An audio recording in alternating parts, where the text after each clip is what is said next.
વિદ્યાર્થી મિત્રો, આપણે રિવિઝન 1 તે જોઈશું. રિવિઝન 1માં એક્ટિવિટી 1માં તમને અહીંયા વર્ડ્સ આપેલા છે. તે વર્ડ્સમાં શું કરવાનું છે? જે બંધ બેસતા શબ્દો ન હોય તેની ફરતે ગોળ કરવાનું છે. જેમ કે ફર્સ્ટ છે, જુઓ, રેડ, બ્લુ, બિગ અને ગ્રીન. આમાંથી શું અલગ પડે છે? રેડ કલર છે, બ્લુ કલર છે અને ગ્રીન કલર છે. બિગ છે, કોઈ વસ્તુ મોટી છે એવી રીતે કહેવામાં આવ્યું છે. તો બિગ અલગ પડે છે, બરાબર છે? તો શું કરવાનું છે? જે બિગ છે તેની ફરતે તમારે રાઉન્ડ કરવાનું છે. તેવી જ રીતે નીચે ડૉક્ટર, ટેલર, સિસ્ટર અને ટીચર. શું ડિફરન્સ છે? તો સિસ્ટર, બાકી બધા શું છે? વ્યવસાયકાર છે. તેવી જ રીતે નેક્સ્ટ એલિફન્ટ, કેટ, નર્સ અને ડોગ. શું ડિફરન્સ છે એમાં? નર્સ. કેમ? બીજા બધા છે શું છે? એનિમલ છે. પછી નેક્સ્ટ બનાના, એપલ, બોલ અને ગ્રેપ્સ. શું ડિફરન્સ છે આમાં? બોલ. કેમ? બીજા બધા છે શું છે? ફ્રૂટ્સ છે. નેક્સ્ટ જોઈએ સ્મોલ, બિગ, બ્રાઉન અને ટોલ. બરાબર? સ્મોલ, બિગ, બ્રાઉન અને ટોલ. તો એમાં જે બ્રાઉન છે એ કલર છે અને બીજા બધા કદ આપેલા છે. પછી નેક્સ્ટ રાઉન્ડ, સ્ક્વેર, યલો અને ટ્રાયંગલ. આમાં શું ડિફરન્સ છે? યલો. કેમ? યલો છે તે કલર છે અને બીજા બધા છે તે શું છે? શેપ્સ છે. ઓકે, હવે આપણે જોઈશું એક્ટિવિટી 2. એક્ટિવિટી 2માં તમને શું કરવાનું છે? અહીંયા જે બોક્સ આપેલું છે ત્યાં તમારે પતંગનું ચિત્ર દોરવાનું છે.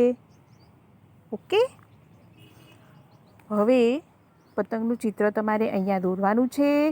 પતંગની સાઈઝ, કલર ને શેપ્સ ઉપર ફુગ્ગામાં આપેલા શબ્દોમાંથી યોગ્ય શબ્દની પસંદગી કરીને અહીંયા લખવાની છે. ઓકે, પતંગ દોરવાનો છે, એમાં રેડ કલર કરજો, બરાબર છે? પછી અહીંયા નીચે તમને જે બ્લેન્ક્સ આપેલી છે તે તમારે પૂરવાની છે. હવે રિવિઝનનું કાર્ય તો તમારે જાતે જ કરવાનો પ્રયત્ન કરવાનો છે. ઓકે,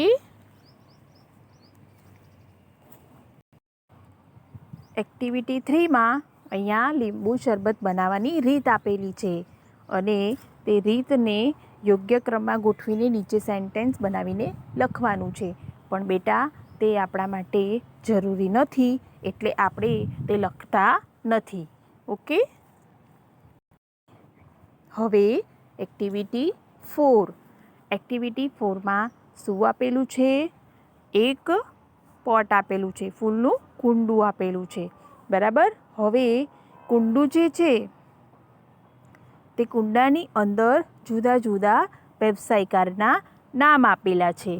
હવે ફૂલની અંદર તેના વ્યવસાયનું વર્ણન કરવામાં આવેલું છે. તો ફૂલના કુંડામાં લખેલ વર્ણન અનુસાર વ્યવસાયકારનું નામ લખવાનું છે. શું કહેવામાં આવ્યું છે? અહીંયા જુઓ, વ્યક્તિનું કાર્ય આપેલું છે વ્યવસાયકારનું. ક્યાં? અહીંયા સાઈડમાં, બરાબર?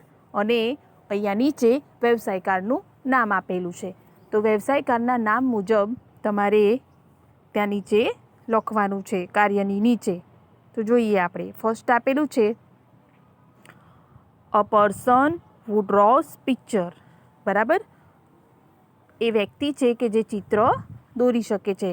તો કોણ આવશે? An artist. તો આપણે અહીંયા લખવાનું છે એન આર્ટિસ્ટ. બરાબર? તેવી રીતે બીજું જુઓ, a person who helps the doctor. ડૉક્ટરની હેલ્પ કોણ કરે? તો અ નર્સ. તો તમારે ત્યાં લખવાનું છે નર્સ.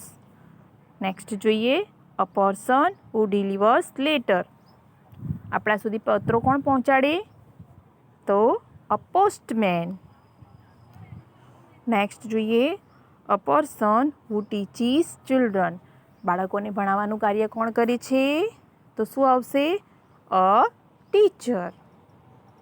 નેક્સ્ટ જોઈએ, a person who helps sick people. બીમાર માણસોની મદદ કોણ કરે છે? તો અ ડૉક્ટર. બરાબર. તો અહીંયા વ્યવસાય કાર્ડના જે કાર્યો આપેલા છે તે કાર્ય મુજબ તમારે નીચે કુંડામાંથી શોધીને તેનું કાર્ય લખવાનું છે. વિદ્યાર્થી મિત્રો ખ્યાલ આવે છે ને બેટા?